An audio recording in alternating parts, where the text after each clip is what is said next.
guys, I'm going to do a presentation from the presenter's point of view, a reenactment.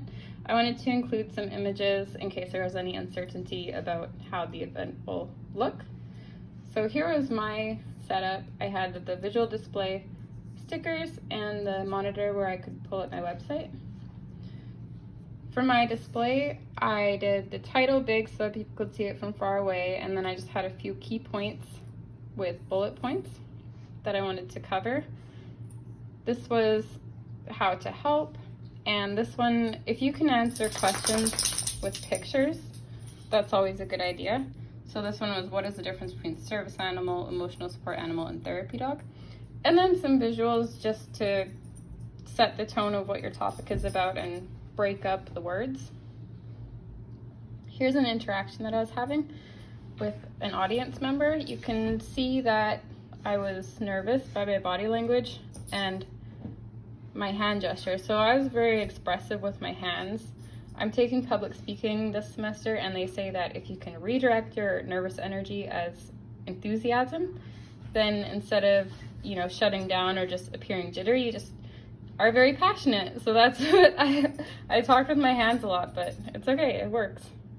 For cue cards, I'd probably recommend just keeping it very simple. Here's the topics that I want to cover, and instead of writing out full sentences, if it was me personally, I would just add reminder words. So for example, one thing I wanted to talk about was the cause of fake service dogs. And it's because it's illegal for businesses to ask dog owners for verification of their service animal. And so that's how I would literally just write it out, cause, and then just one word to remind me in case I got lost. The conversation times from person to person definitely varied, and I found that a lot of the times people would want to just listen, and other times people are very interactive, and in those situations I found that it was best to let them steer the conversation because they had specific questions they wanted to ask, and that was good. And sometimes people even bring up things that you didn't consider, so maybe bring a pen and a notebook and you can write that down to add to your website later. Like for example, somebody came up to me and they were a flight attendant, and they told me that people would fake service dogs because they could get a discount on their flight. So I never knew that from my research, so that's something to keep in mind. And I'm going to do my reenactment video now so you can see sort of interaction in action.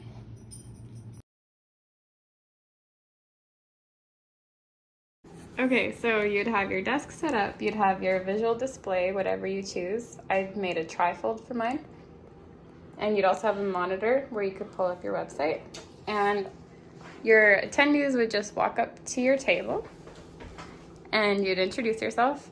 Said, hi, my name is Taryn, and my topic that I'm raising awareness about today is fake service dogs. And then I'd explain the epidemic of fake service dogs.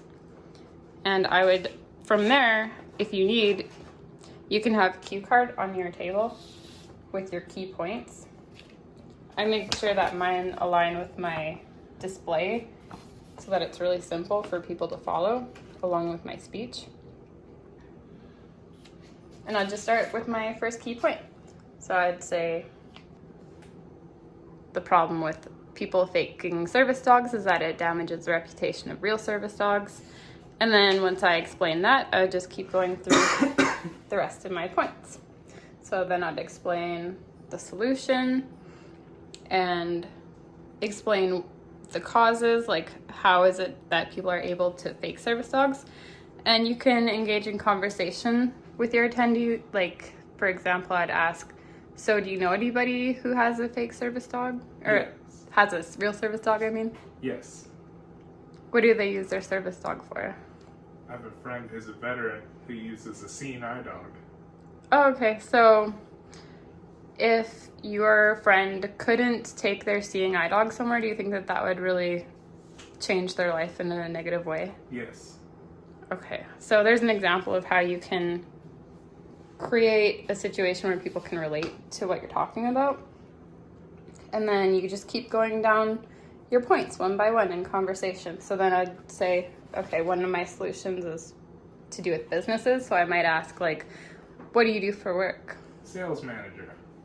Okay, so if you're the sales manager, maybe you could make sure that your employees know the policies about fake service dogs. And do you have signs up at your work that explain the difference between service dogs and emotional support animals? No. Okay, so that's something that you could do. It's like a simple thing that could help people at your job to prevent people from bringing fake service dogs in, even just putting up a sign. So then you just go back and forth with your attendee, and other people will be coming in, like groups of people. So don't be afraid to interrupt yourself and just acknowledge the new people that are coming. You might just say, hey, we're having a discussion about service dogs. Stick around and you can ask me questions, or just feel free to listen, as long as you acknowledge them so that they don't just feel like you're ignoring them. And then for me, I had stickers, so I could give them a sticker and I could say, explain my foundation that I chose, and you could scan this website if you want to learn more about the Canine Warrior Association that actually trains service dogs for people.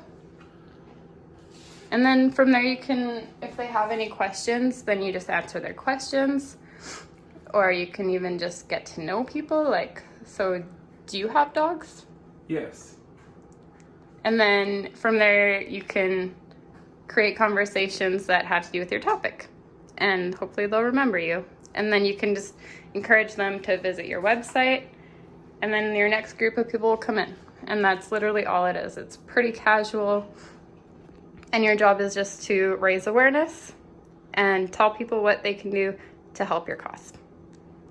And make sure you thank them. Thanks for coming, and thanks for listening to my presentation.